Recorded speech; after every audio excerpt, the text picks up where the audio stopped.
But we appeared in Constitution Hall at the National Folk Festival. And from all reports, our appearance was quite successful. As a matter of fact, I think we were the only team there that was brought back to Constitution Hall for a command performance. From Washington, D.C. on, we went over to the East Coast, New York City. We taught in New York University, I think it was, and danced in there. Can you imagine 2 squares of kids from Colorado dressed in cowboy boots running around New York City? From New York City on up the East Coast, I remember we stopped at Bennington, Vermont, Bennington School of the Dance, on into southern Canada, across southern Canada, and then down into the Detroit area in Dearborn. Of course, that was Ford Motor Company there. And then obviously that was an educational opportunity, and we toured the Ford Motor Company and found out how they made Fords in those days. We also danced there. Mr. Ford had brought from England, almost kidnapped from England, a dance master to teach a group of his dancers to dance. He also built a beautiful, fabulous dance hall for his dance program there. The dance teacher, of course, was Benjamin Lovett, and the dance hall was Lovett Hall. The 4 dancers danced for us, and they were beautiful. Hoop skirts, frock coats, white gloves. They danced beautifully, they were precise. They were ladies, they were gentlemen. It was wonderful to watch. We danced for them. Well, when we did our cowboy dances, our entry was with a thing called grapevine twist that involved a lot of hooping and hollering and stamping of your boots on the floor. And we did make that entrance into Lovett Hall, and I thought the 4 dancers were going to collapse. They had never seen such a thing in their lives. Nevertheless, we had a great time dancing for them, they with us. They treated us lovely. Mr. and Mrs. Ford treated us really well, and we took off and headed for home in Colorado. I think we stopped at Chicago University on the way home. A lot of people don't know that Mr. Ford was really a supporter of the dance. As I say, he brought Benjamin Lovett in to teach dance. He built this beautiful hall. There are some wonderful stories about that hall. And he put out a book. It's called Good Morning. And it says, Music Calls and Directions for Old-Time Dancing as reviewed by Mr. Henry and Mrs. Henry Ford. Good Morning, and I think it's still available. But he was a great supporter of the dance along with building motor cars. The next year we went to California. We spent a week at the University of California dancing and exhibiting. People from all over the West came to those sessions at the University of California. About that same time, Pappy went to Hollywood and appeared in a movie with Gregory Peck. I forget who the other one was. But anyhow, he called squares in that movie.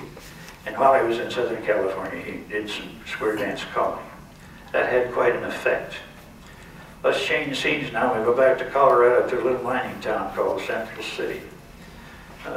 Central City set us up at the mountain above Denver. It was a gold mining town. And each summer they had an opera festival. Opera stars, the top opera stars from around the country came to that little mining town for the opera festival. Of course, with them they brought their audiences. The opera house was old, it was small, but it was built in the days of gold mining, and it was beautiful. Down the street from the opera house was a hotel. It's called the Teller House. Teller House is famous for the face on the barroom floor, if you've ever read some of the poetry there. Across from the Teller House was Williams Stables. Williams Stables had been converted into a dance hall. It had room for a couple of squares, a nice wooden floor, and the area was surrounded with sort of bleacher seats for the audience. Shaw dancers appeared in that festival for many summers up there and exhibited square dancing. On a personal note, I was privileged to be a part of that in 1937, 38, 39, and 40. As the opera let out and the people came down, We would parade down the street in front of the Opera House dressed in the appropriate dress of the day. Sometimes it was hoop skirts, sometimes it was cowboy. And we'd lead the audiences down to the Williams stables, and we would dance for them and dance with them, teaching them some square dancing. I have to tell one story about the Teller House.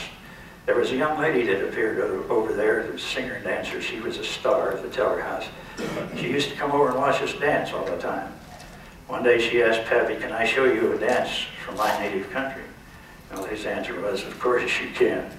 And she taught us this beautiful waltz. It was a waltz that we used from that time forward. Had an unusual figure in it. It was very nice. Pappy liked that figure so much that he named it after that dancer. Her name was Tamara. And that is still a part of our round dance program today, the Tamara figure.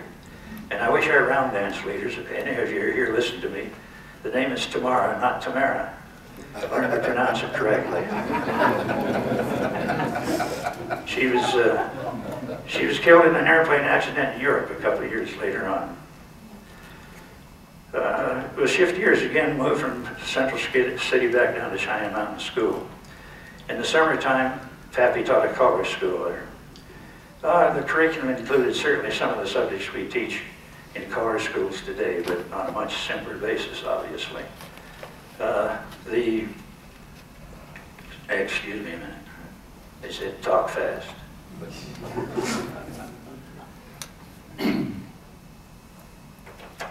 Pappy's emphasis was on organization, dealing with people, leadership, love of the activity, that sort of thing. Many prominent colors graduated from that school. I could name several. Probably the most prominent was a gentleman by the name of Bob Osgood. God bless his soul. And as we all know, Bob became a great caller, a wonderful square dance leader, editor of Sets in Order, which was the Bible for many square dance people for a long time. So I guess in summary, I would suggest, in terms of square dancing, that what Pappy did in bringing square dancing out of the barn and into the popular, widespread activity that it was in the early 1940s, you can see why he might have been called the father of modern American square dancing.